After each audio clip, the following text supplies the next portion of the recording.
This week is going to mark 7 years now since a train slammed into a school bus here in North Texas, killing a 13-year-old boy.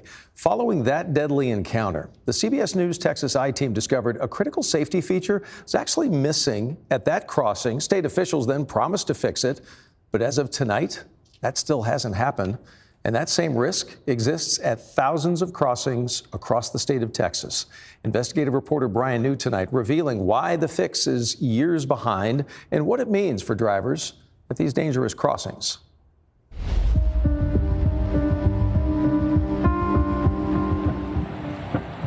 In Athens, Texas, across the tracks, along the side of the road, sits a reminder of what happened and what has not.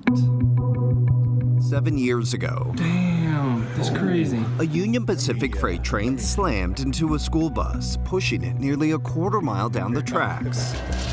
First responders saved the driver and a 9-year-old girl. But 13-year-old Christopher Bonilla, just one stop from home, was killed. The 78-year-old bus driver told investigators he didn't hear or see the train. Criminal charges against him were dismissed, in part because the crossing only had a yield sign and a crossbuck. You would have thought they'd have put up rail, crossings after that happened. Drivers told us for years this crossing has needed better warnings. It would be nice if it had some arms. Just needs to be done. But the effort to install safety gates and flashing lights has dragged on for years. January 2019, the deadly crash puts this crossing in the spotlight.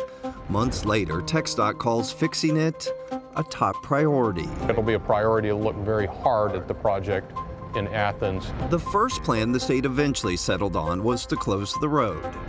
But in 2023, the city of Athens said no, warning closure could delay emergency responders.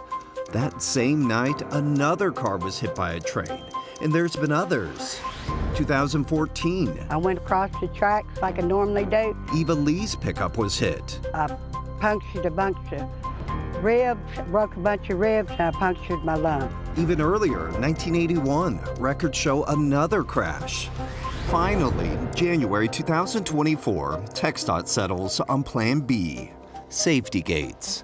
Federal dollars would cover most of the cost, while Union Pacific would handle the installation. We expect later this year to be able to begin the installation of both lights and gates at that particular crossing. But that didn't happen. The timeline dragged on. It took another year before funding was approved. Federal sign-off months later.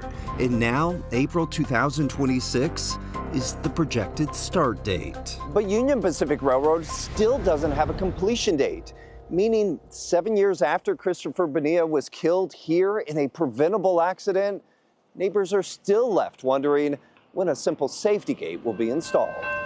But at this point in age, I think that's pretty much expected out of the government in a lot of situations, unfortunately. The delays in Athens aren't unique.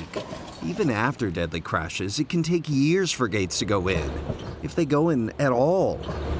In Godley in 2011, Don Baber was driving to work when a train hit his pickup. He didn't survive.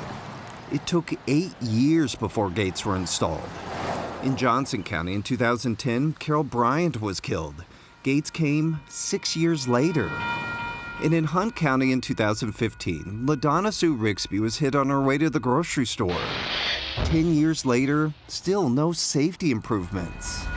Last year, 23 people were killed at train crossings in Texas. More than half, 14 at crossings without gates, including a UPS driver killed in October in Hunt County, the second fatal crash there.